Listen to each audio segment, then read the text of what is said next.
In the early summer of 1815, Europe stood at a decisive moment. After years of war, the continent faced Napoleon Bonaparte. Having escaped exile on Elba, Napoleon returned to France, quickly regaining power, beginning the 100 Days. Determined to end his rule, European powers formed a new military alliance. Armies prepared to confront him. The final, decisive clash would take place near the quiet Belgian village of Waterloo, changing European history. Napoleon understood his only chance was speed, defeat Allied armies separately, secure his position. In June 1815, he marched north into Belgium with approximately 70,000 experienced soldiers. Facing him were two major Allied forces: Wellington's British command and Blücher's Prussian army. Napoleon's strategy was to defeat these armies separately before they could combine their strength. The campaign began with French victories. On June 16th, Napoleon defeated Prussians at Ligny, forcing Blücher to retreat. Another French force fought Wellington at Quatre-Bras.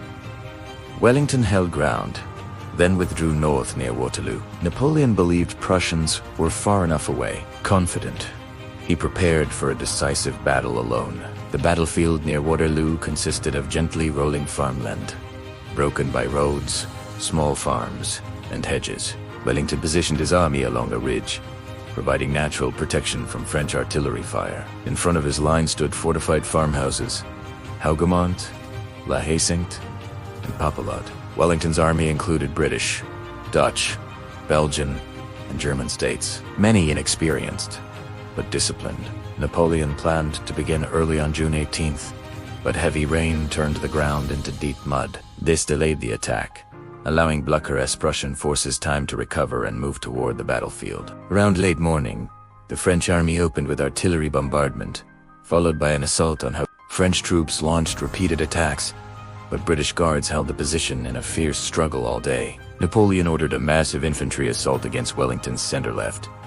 Columns advanced uphill under musket fire. Wellington's infantry formed disciplined ranks and delivered powerful volleys that halted the attack. As French soldiers struggled, Allied cavalry charged into their ranks, adding chaos to the battlefield. The fighting was intense, with both sides suffering heavy casualties. At the center of the battlefield stood the farmhouse of La Haye-Sainte, defended by the King's German Legion. French forces eventually captured the position after hours, bringing them dangerously close to Wellington's main line.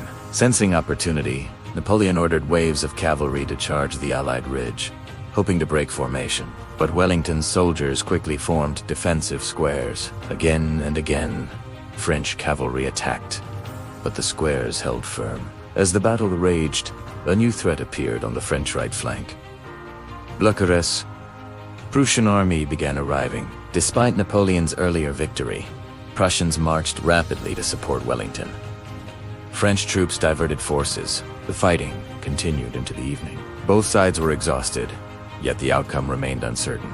Napoleon decided to launch one final assault using his elite Imperial Guard, meant to break Wellington's line. The Guard marched forward up the slope toward the Allied position as artillery and musket fire filled the air. For a moment, it seemed possible that Napoleon might succeed. But as the Imperial Guard approached the crest, Allied infantry rose and unleashed devastating volleys. The French advance slowed, then collapsed. When the Imperial Guard retreated, panic spread through the army. Seeing the opportunity, Wellington ordered a general advance. Prussian troops pushed forward, cutting escape routes. Surrounded by advancing Allied forces, the French army began to collapse into a chaotic retreat. What had started as a planned campaign ended in complete defeat for Napoleon. The Battle of Waterloo marked the end of Napoleon's rule. He abdicated and attempted to flee. Soon, he surrendered to British authorities and was exiled to St. Helena, where he spent his life. The victory at Waterloo reshaped Europe.